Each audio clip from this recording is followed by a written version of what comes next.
Hola, it's Abhi and welcome to ABC Stuffs. Today I'm gonna share you the story of my first pet. So let's get into it.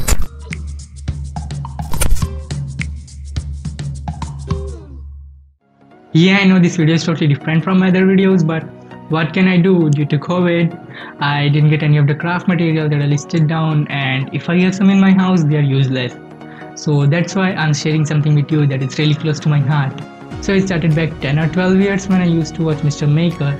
Maybe it used to air on Discovery Networking, maybe Discovery Family, yeah.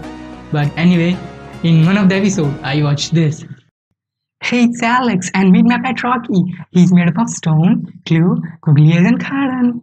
And I loved it so much that I decided to make it. So what I done, I went to the park, found a perfect spherical stone. Not that perfect, but yeah, quite spherical. And then I went to the craft store and brought googly eyes. And then I'm on my way back home. But I suddenly realized that I forgot to buy glue and cotton. So I went back to the craft store and brought the remaining stuff and came back home. And after coming back home, I immediately started making it because I was so crazy about it. I took the stone, put the ice on it, made it here using cotton, and then I did a tiny nose. Here I also decided to add a tiny nose, which I made by mixing glue and cotton together, and also a little bit of red paint. And then drew his mouth using black marker.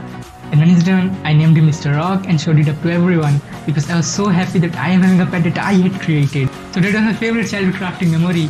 Hope you liked it, and if you, then do give like this video and comment down and let me know what's your favorite childhood crafting memory. And don't forget to subscribe. Thanks for watching.